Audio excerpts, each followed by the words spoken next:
There are so many cozy games coming out for Nintendo Switch and Steam, even more coming out for Steam. So a game like Fae Farm really needs to distinguish itself to make you say, hey, of all the games coming out, of everything available this week, this month, this year, why is this game the one I want to spend money on? Join me, guys, as we hop into our review of Fae Farm. Now, thanks to Phoenix Labs, I've been playing Fae Farm for probably 3 weeks, potentially even longer than 3 weeks. I've played a lot of the game, and you've seen a lot of the video content. If you haven't, feel free to check it out.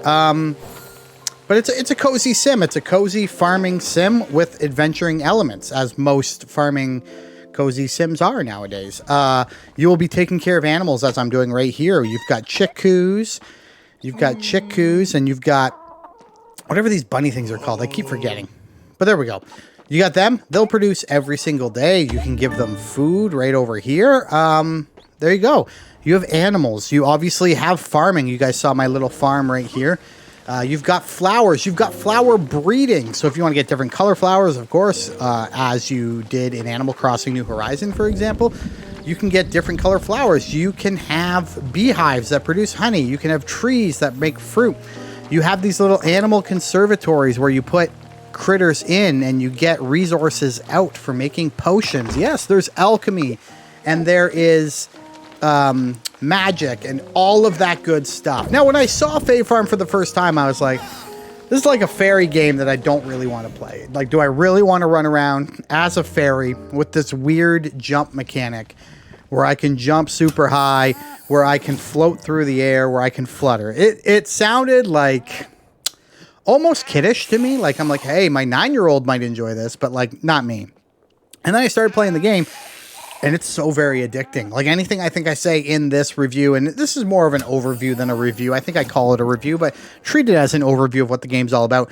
During my time with the game, like I just like it more and more and more, and I'm getting engrossed in the story. Not that it's a fantastic story, but it pushes the game along. Essentially, the game's going to be divided up into sections, and what you're going to be doing is trying to heal part of the island. So the first part, which you've seen me stream, we're trying to heal, or we're trying to clean up all of the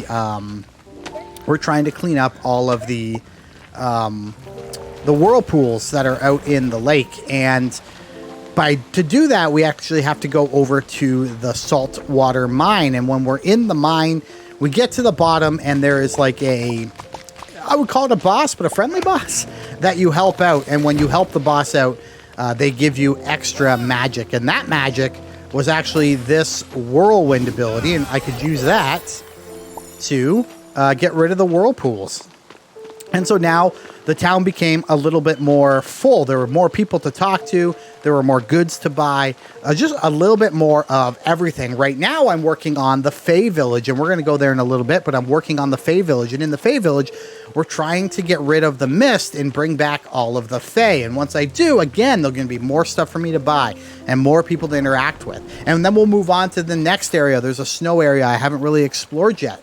And on and on. And the story really drives it through. Nothing is overly difficult, which I kind of actually really like. Like, I'm never left guessing too often, how do I do something? This is your town square. Obviously, this is where you can buy stuff. You can buy furniture, wallpaper, flooring, cosmetic items like clothing, glasses. This person here will sell you bigger backpacks. This person sells you trees, both trees for lumber and trees for fruit. Holly here will sell you fruits or will sell you stuff to plant in the ground, as well as fertilizers. And Aspen will be upgrading your house. You come on down here, and you'll have, this is the mayor right here, and this is the mayor's headquarters, the house, her house and her office. Right here is where you can upgrade your tools. What I do find about this town is it's pretty static. You don't see a ton of people walking around. Everybody's kind of stationary for the most part. Kind of just standing like this, and they'll offer you quests. For example, our buddy up here. This is our good friend Eddie. Eddie will not move from that point. Eddie will always be there, and he'll never move.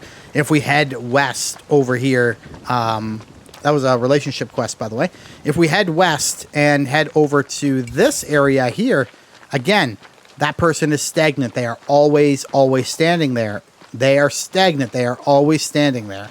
As well as up here. They are always standing here. So Some people might not like that. They might like a little bit more of a lively, a more of a upbeat, a more of a lived-in town feel. You're not really going to get that lived-in town feel from this game like you would from Animal Crossing, for example, where all your creatures are running around. All right.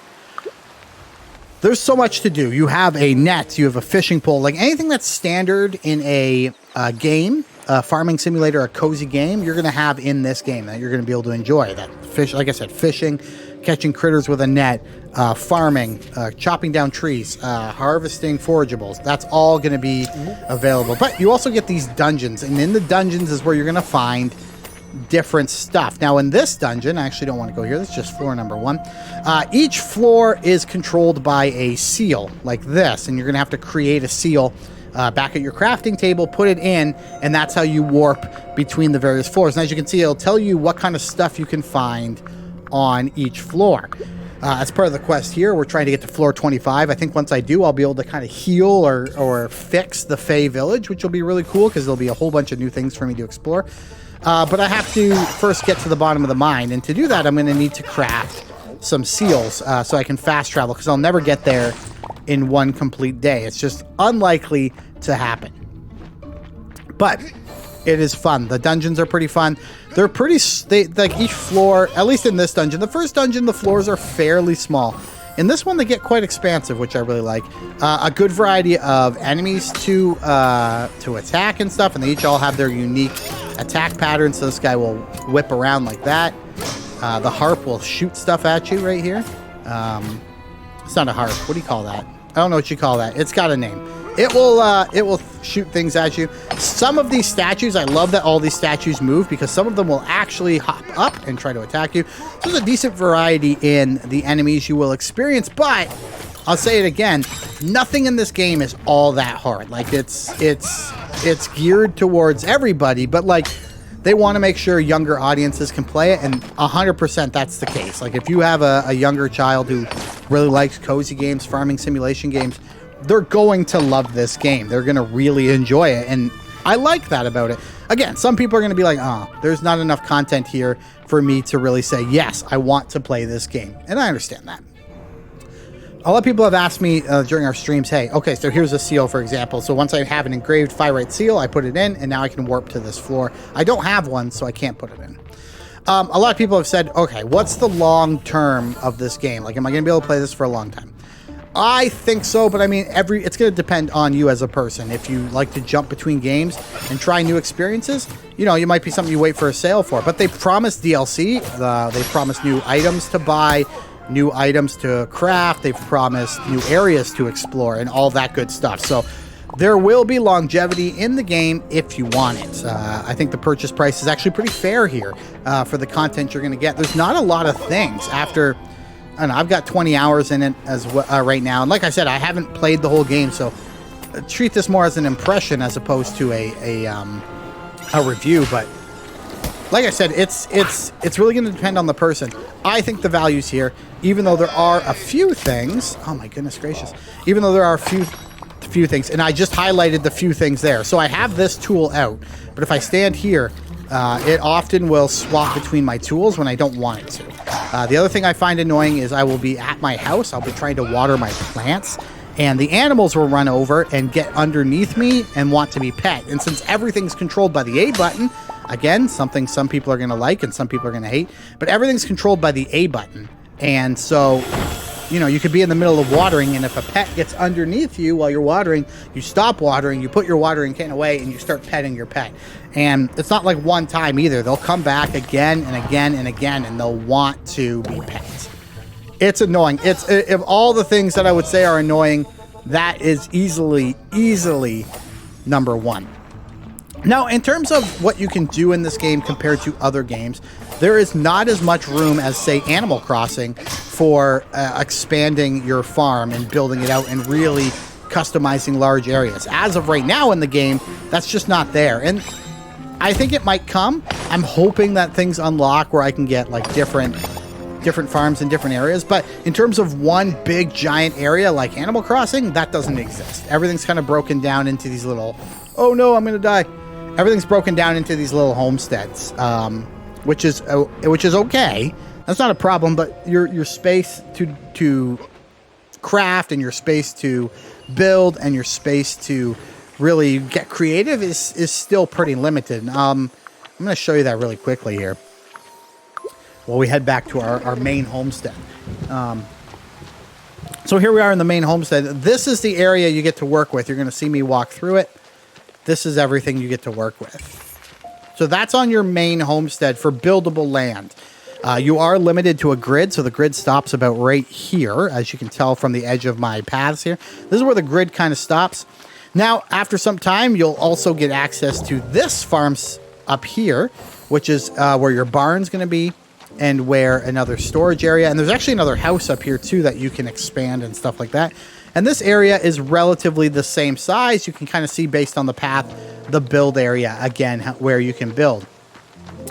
There could be more. I haven't gotten far enough to see that yet, but it's limited, though. Like, if you compare it to other games, it's limited. There's lots of areas, though, to forage, and you're going to find a lot of cool stuff, and depending on the season, there will be new forageables to find. And I think that's really cool. It really gives you that sense of explorability. Although I assume after you've played through all 4 seasons once, there probably won't be a lot of new stuff for you to find and do. But listen, I've enjoyed my time with the game so far. I think it's excellent. I think the graphics are great. The soundtrack, while a little bit minimal in terms of what they're going to play for you, it's not bad. I turn it off often now just because I've heard it for so long and there's not as much variety there as I might like, but it's still not terrible. I like decorating. I like the building. Again, there could be more cosmetics. There could be more items to build. There could be more crafting stations. There could be more of everything, and I think it's going to come. But for the price and for what's here, I think you're really going to enjoy it. All right, guys, we'll have lots of video for Fae Farm. There's lots on the channel already. We're also going to be streaming in about an hour or less than an hour, Chapter 5, which was embargoed but is no longer embargoed, so be sure to check that out. But until next time, folks, thanks for watching, and we'll talk again real soon. Goodbye.